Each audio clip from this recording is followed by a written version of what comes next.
Hello दोस्तों, स्वागत है आपका हमारे YouTube चैनल में। आप लोग चैनल को सब्सक्राइब कर लीजिए, वीडियो को लाइक कर दीजिए। आज हम लोग हिंदी वर्णमाला का पार्ट 2 पढ़ेंगे। पार्ट 1 में हमारा हिंदी वर्णमाला का कुछ मैटर छूटा रह गया था, तो उसको हम लोग इस वीडियो में कवर कर लेंगे। तो चलिए हम लोग वीडियो को शुरू करते हैं। तो चैनल को एक बार आप लोग सब्सक्राइब कर लीजिए, वीडियो को लाइक कर दीजिए। हम लोग वीडियो शुरू करते हैं। ये आपका जो व्यंजन वर्ग है उसका चार्ट है।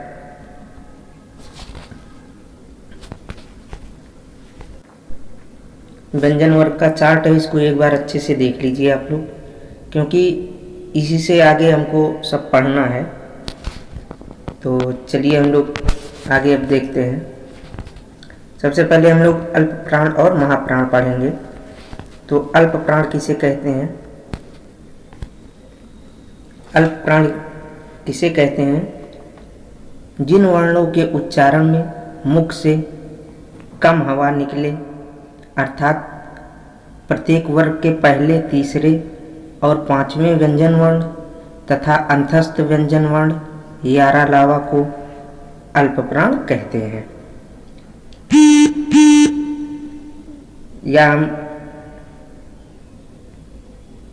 समानता से कह सकते हैं, प्रत्येक वर्ग के पहले, तीसरे और पांचवें व्यंजन वर्ण तथा अंतस्थ वर्ण यारा लावा को अल्प प्राण कहते हैं। ये आपको समझने के लिए एक छोटा सा चार्ट बनाया गया है, देखिए। तो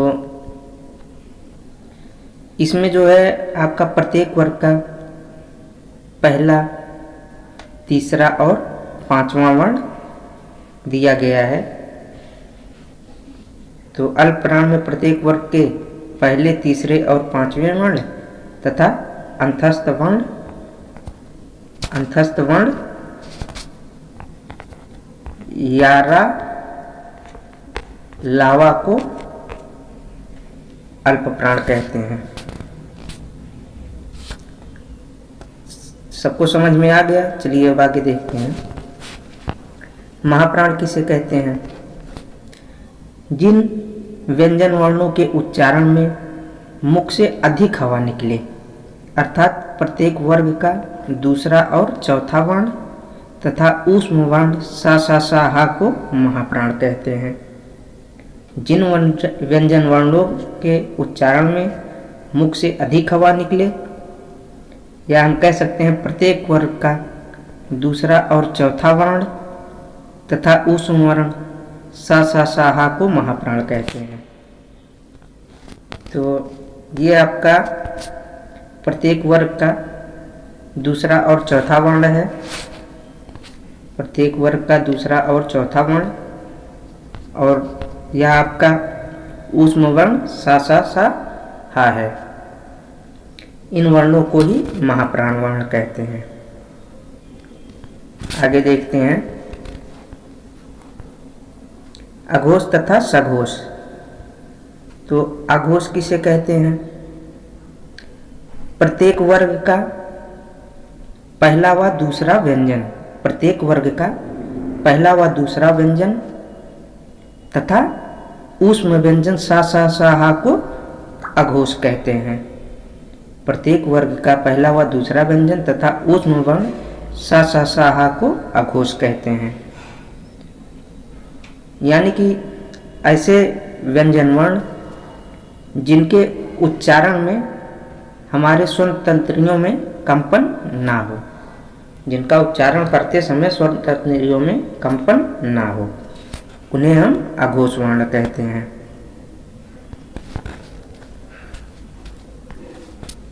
ये आपका प्रत्येक वर्ग का पहला और दूसरा वर्ण है, और ये आपका ऊष्म वर्ण सा सा सा हा है। इसे ही हम अघोष कहते हैं। अब देखते हैं सघोष किसे कहते हैं। प्रत्येक वर्ग का तीसरा, चौथा व पांचवा वर्ण, प्रत्येक वर्ग का तीसरा, चौथा व पांचवा व्यंजन वर्ण तथा अंतस्थ वर्ण यारा लावा को सघोष कहते हैं। प्रत्येक वर्ग के तीसरे, चौथे, पांचवें वर्ण तथा अंतस्थ वर्ण यारा लावा को सघोष कहते हैं। या हम कह सकते हैं कि जिन वर्णों का उच्चारण करते समय हमारे स्वतंत्रियों में कंपन हो, अघोष में था कंपन ना हो, सघोष में है कंपन हो, उन्हें हम सघोष कहते हैं। ये आपके प्रत्येक वर्ग के तीसरे, चौथे और पांचवें वर्ण हैं तथा हमारे अंतस्थ व्यंजन जो हैं, अंतस्थ व्यंजन यारा लावा को सघोष कहते हैं। आगे देखते हैं हम लोग। वीडियो को लाइक कर दीजिए एक बार आप लोग। अब हम लोग देखते हैं अयोगवाह वर्ण कौन से हैं। तो अयोगवाह में आपका अंक और आ को अयोगवाह वर्ण कहते हैं, अंक को अनुस्वार तथा आ को विसर्ग कहते हैं, अंक को अनुस्वार तथा आ को विसर्ग कहते हैं। अयोगवाह वर्णों की संख्या कितनी है? तो अयोगवाह वर्णों की संख्या 2 है, अंक और आ। अयोगवाह वर्णों की संख्या कितनी है? 2 है।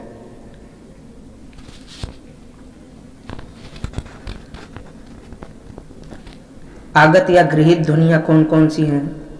आगत या गृहीत व्यंजन ध्वनियां कौन कौन सी हैं? तो आगत या गृहीत ध्वनियां जो है आपकी का है, खा है, गा है, जा है और फा है। ये 5 आपके आगत या गृहीत ध्वनियां हैं। ये 5 आपकी आगत या गृहीत ध्वनियां हैं।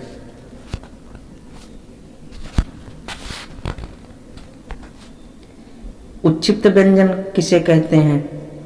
तो डा और ढा को उच्छिप्त व्यंजन कहते हैं। उत्क्षिप्त व्यंजनों की संख्या 2 होती है। कौन कौन से? डा और ढा। हिंदी में संयुक्त व्यंजनों की संख्या 4 होती है। हिंदी में संयुक्त व्यंजनों की संख्या 4 होती है। कौन कौन से हैं?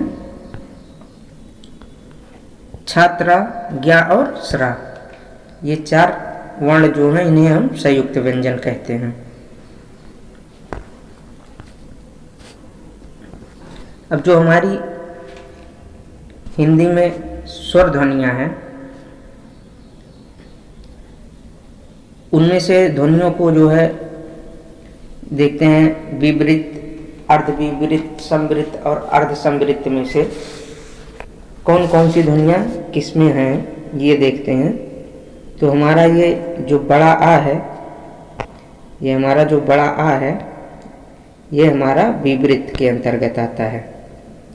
बड़ा आ, ये बड़ा आ जो है ये विवृत के अंतर्गत रखा गया है। बड़ा आ को विवृत में, विवृत का मतलब होता है कि मुख द्वार पूरा खुलता है या खुला रहता है।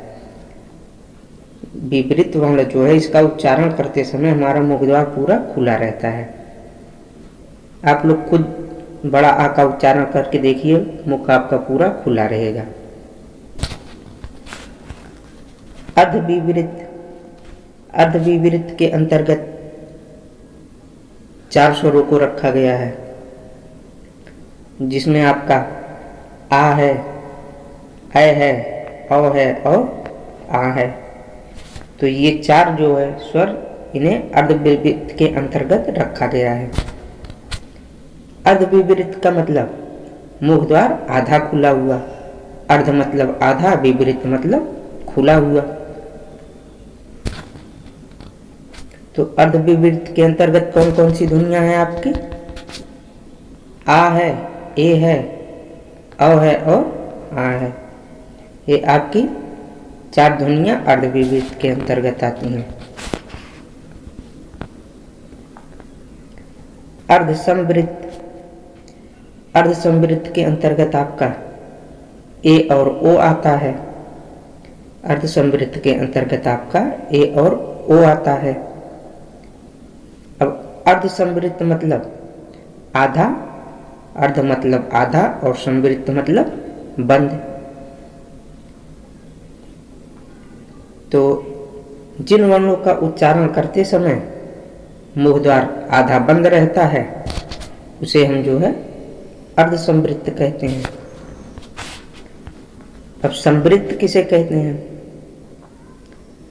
तो ई, बड़ी ई, ऊ, बड़ा ऊ को संवृत्त कहते हैं। अब संवृत्त मतलब होता है बंद। तो जिन स्वरों का उच्चारण करते समय मुख द्वार लगभग बंद रहता है उन्हें हम संवृत्त कहते हैं। तो संवृत्त के अंतर्गत आपका ई है, बड़ी ई है, ऊ है, बड़ा ऊ है। ये 4 ध्वनियां संवृत्त के अंतर्गत रखी गई हैं। तो यहीं पे वीडियो हमारा समाप्त होता है, वर्णमाला हमारा खत्म हुआ। तो आप लोग चैनल को एक बार लाइक और सब्सक्राइब कर लीजिए। फिर आगे हम लोग अगले वीडियो में मिलते हैं। वर्णमाला से दोनों पार्ट में जितनी भी बातें हम लोग पढ़े हैं, देखे हैं, उससे ज़्यादा कुछ पूछता नहीं है। लेकिन वीडियो को आप लोग एक बार अच्छे से देख लीजिए ताकि कोई भी क्वेश्चन हमारा वर्णमाला से गलत ना हो।